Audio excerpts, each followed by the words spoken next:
Hai teman, selamat datang di channel SKT New. Jangan lupa pada teman-teman untuk like, komen, dan subscribe supaya tidak ketinggalan update dari channel ini. Mimin ucapkan terima kasih. Selamat menyaksikan.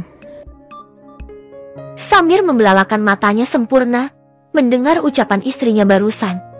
Tak pernah ia kira sebelumnya kalau hal ini akan terjadi.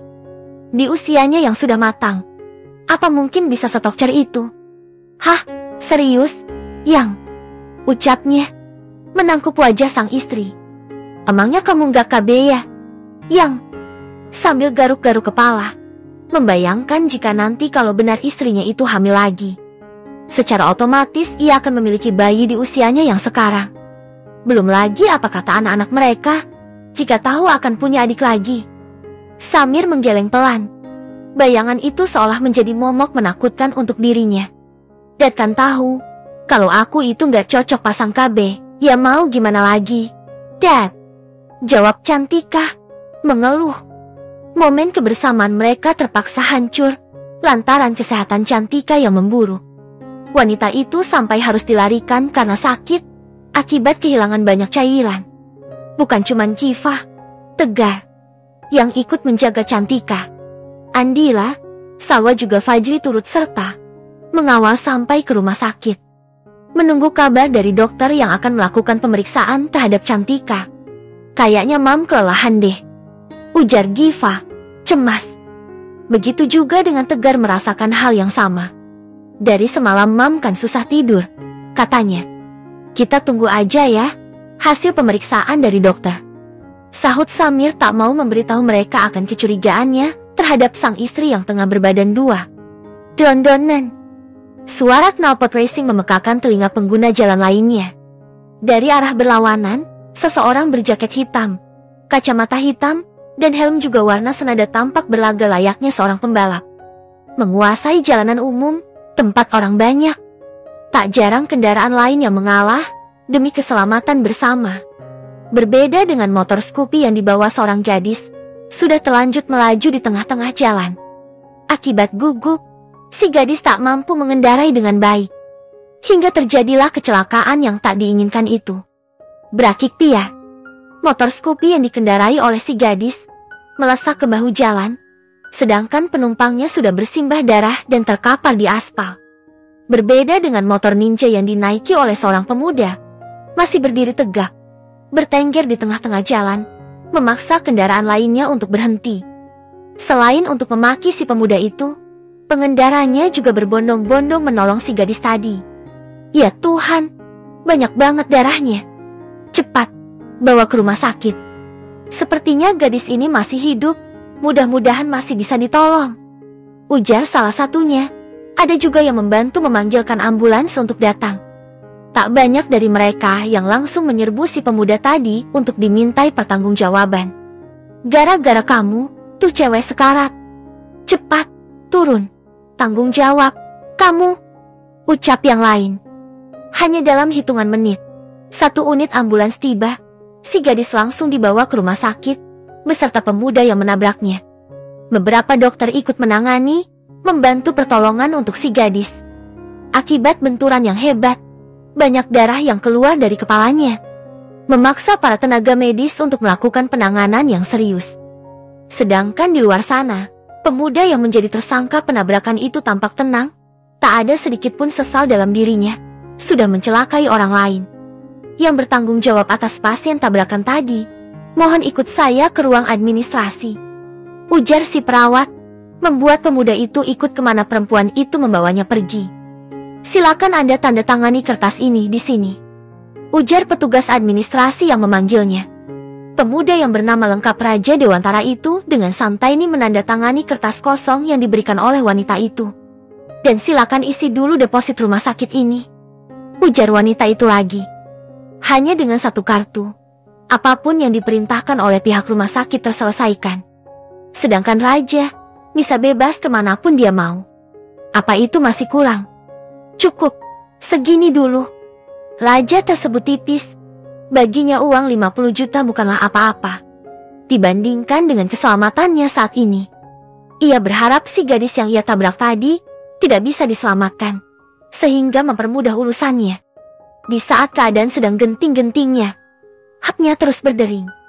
Raja hanya melirik sekilas nomor yang menghubungi dirinya, tanpa ada niat untuk menjawab telepon itu. Berisik, umpatnya kesal. Raja memilih balik ke IGD untuk melihat perkembangan si gadis itu. Jadi benar, gadis itu yang memenuhi syarat semuanya, ucapnya, mengintip dari kaca jendela keadaan di dalam. Wajah gadis itu semakin pucat akibat banyak darah yang keluar, membuat Raja semakin kalut dan ingin secepatnya berakhir. Gue masih mau hidup, Tuhan, ucapnya dalam hati. Selalu hampir 3 jam menunggu di depan ruang IGD. Akhirnya dokter yang menangani korban kecelakaan itu pun keluar beserta dengan perawatnya. Raja masih mendekat menanyakan keadaan gadis itu. Dengan satu harapannya itu, si gadis tadi tidak bisa diselamatkan. Anda yang bernama Raja? Tanya dokter sebelum memulai menjelaskan keadaan di dalam. Iya, saya. Dijawab dingin oleh Raja. Operasi yang baru saja kami lakukan berhasil. Pasien sudah melewati masa kritisnya. Beruntung sekali mendapatkan penanganan yang cepat, sehingga nyawanya bisa ditolong. Terang lelaki berjubah putih itu membuat dirinya mendesah kasar. Sial, umpatnya dalam hati. Lagi-lagi gue gagal. Apa Anda mengenal baik pasien itu? Tanya dokter lagi. Hanya dijawab dengan gelengan kepala oleh Raja. Berarti Anda yang menabrak pasien itu? Iya, saya nggak sengaja menabraknya. Lagi-lagi dijawab dingin oleh Raja, seolah sedang melindungi dirinya dari siapapun termasuk dari 2 orang lelaki di hadapannya. Apa saya sudah boleh melihat ke dalam? Tanya Raja. Begitu ingin tahu keadaan gadis yang ia tabrak. Seorang yang akan dijadikan mangsa olehnya untuk menutupi permasalahan yang sedang dihadapi. Tunggu sebentar, biar perawat memindahkan dulu ke ruang rawat. Jawab apalagi itu, Raja tak menanggapinya. Setelah beberapa saat, Raja masuk ke ruang Bougainville, bangsal di mana gadis yang bernama Ratu Felicia itu dirawat. Mata Ratu perlahan terbuka. Setelah melewati masa kritis, akhirnya gadis itu sadar dari tidurnya yang singkat. Dan betapa terkejutnya saat melihat kedatangan Raja di tempat itu. Kamu kan, Giva? Ucapnya menunjuk tubuh lelaki yang sudah berada di sebelahnya. Kamu kok ada di sini? Raja menyunggingkan senyum sinis, sambil berkata, gak usah banyak omong. Saya paling gak suka sama orang yang banyak omong seperti kamu. Satu hal yang dirasakan oleh Ratu saat ini adalah bingung. Karena lelaki yang berada di satu ruangan bersamanya itu berbeda jauh dengan laki-laki yang ia temui beberapa waktu yang lalu. Ada apa ini? Sepertinya lelaki ini bukan orang yang sama dengan Giva. Mereka berbeda, tapi memiliki wajah yang mirip. Lantas apa tujuannya ada di sini? Gumamnya merasa was-was. Takut jika lelaki itu punya niat jahat terhadap dirinya.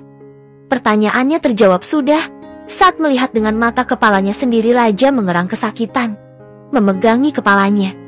Tak berapa lama darah segar keluar dari hidung pemuda itu. Hanya dalam hitungan detik, pemuda bernama Raja itu terkapar di lantai, matanya terpejam, tak sadarkan diri.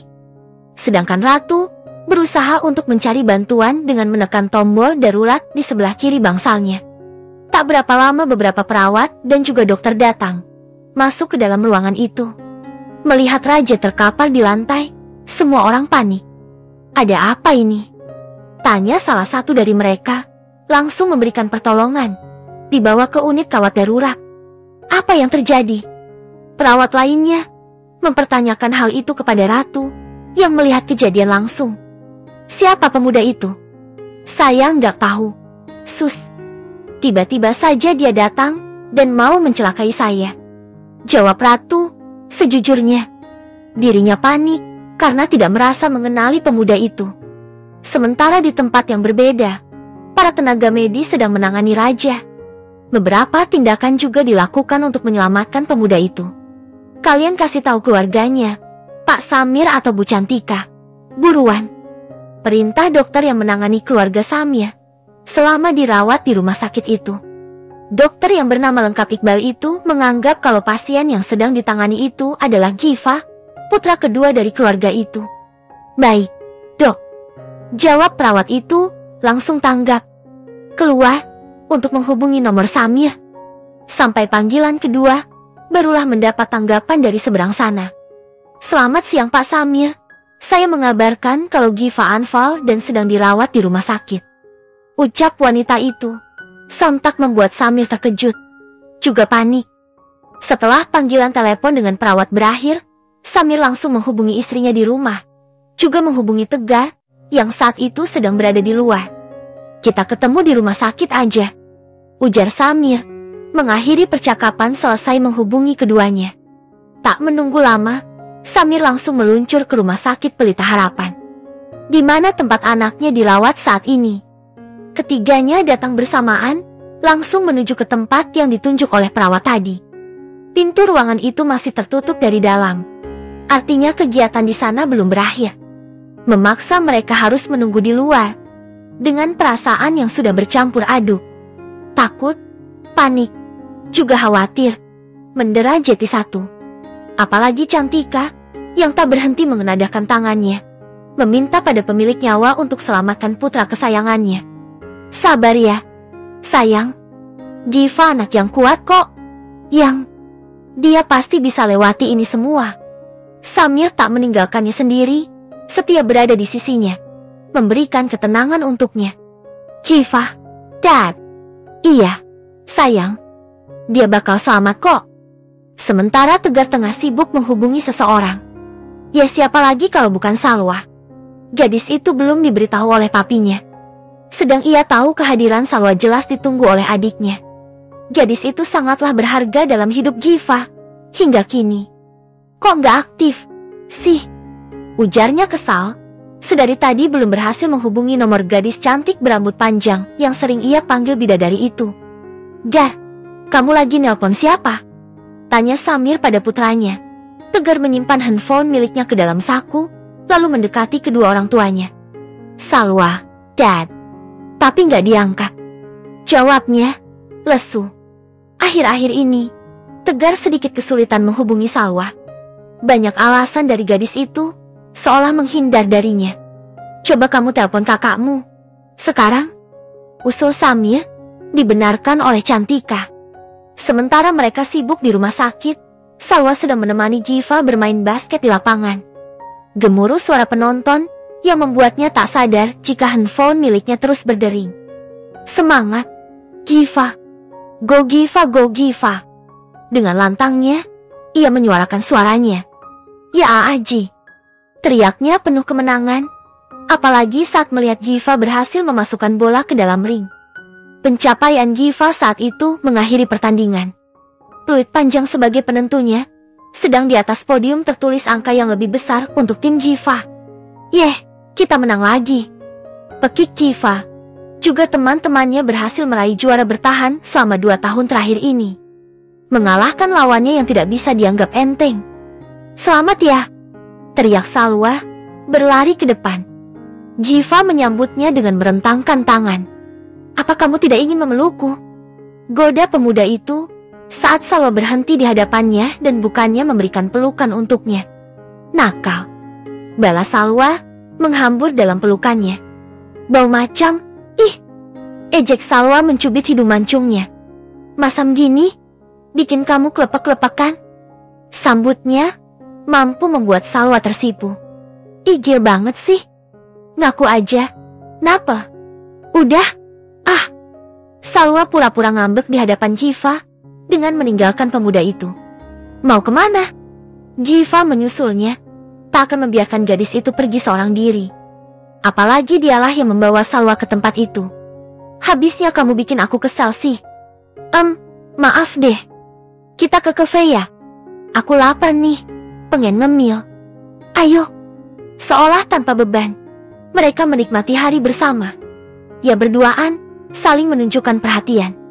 Salwa lebih sering pergi bersama Giva dibanding bersama Tegar yang memang sangat sibuk akhir-akhir ini. Mau pesan apa? Tanya Giva saat mereka sudah duduk di bangku cafe. Kalau aku pengen ngopi aja lah. Lagi nggak mood makan nih. Aku lagi pengen makan kentang goreng sama jus alpukat aja deh. Baru juga akan memesan makanan, Handphone Salwa berdering. Buru-buru gadis itu mengambilnya dan melihat siapa yang sedang menghubunginya. Bang Tegar nelpon sampai 10 kali. Ada apa ya? Kenapa Bang Tegar? Tanya Giva panik. Dengar ucapannya tadi. Coba telepon balik. Cepat. Tunggu. Sampai panggilan kedua barulah Tegar menjawabnya. Cepat ke rumah sakit. Sekarang. Jawab Tegar. Membuat keduanya panik. Tapi kenapa? Bang. Tanya Salwa. Tegar langsung mengakhiri panggilan teleponnya dan selang beberapa saat mengirim pesan yang berisi nama rumah sakit yang disebut. Kita ke sana. Sekarang. Mereka membayar makanan yang bahkan belum disentuh sedikit pun. Setelah itu berlalu meninggalkan kafe. Membiarkan perut Salwa yang sudah kelaparan. Giva mengendarai motornya dengan sangat cepat. Agar secepatnya sampai ke rumah sakit. Yang ada dalam bayangannya adalah dedinya. Yang memang akhir-akhir ini sering mengeluh sakit pinggang. Ya Tuhan, semoga Dedi gak kenapa-kenapa deh. Ucap Giva membatin. Sesampainya di rumah sakit, mereka buru-buru mencari ruangan yang disebutkan oleh Tegar tadi. Belum juga sampai ke tempatnya, mendadak panggilan alam tak lagi bisa ditahan oleh Giva, sehingga meminta Salwa untuk menemui Tegar duluan. Cepetan nyusul ya. Pesan Salwa, hanya dijawab anggukan olehnya. Salwa langsung menemui Tegar dan yang lain. Termasuk Dedi and maminya juga ada di tempat itu. Ia pelankan langkahnya, memperhatikan formasi yang masih utuh. Siapa yang sakit ya? Belum juga ia sampai. Cantika dan Andira langsung mendekapnya. Menangis dalam pelukannya, seolah sedang mengalami sesuatu yang berat. Ada apa ini? Mam, Eyang? Tanyanya, menunggu jawaban dari mereka. Perasaan hatinya juga kacau. Merasa ada sesuatu yang mengerikan setelah ini. Giva, sayang. Cantika mulai mengutarakan semuanya. Meski sedikit terbata, tetapi masih bisa ditangkap jelas oleh Salwa. Giva Anfal, sayang. Dan sekarang kritis.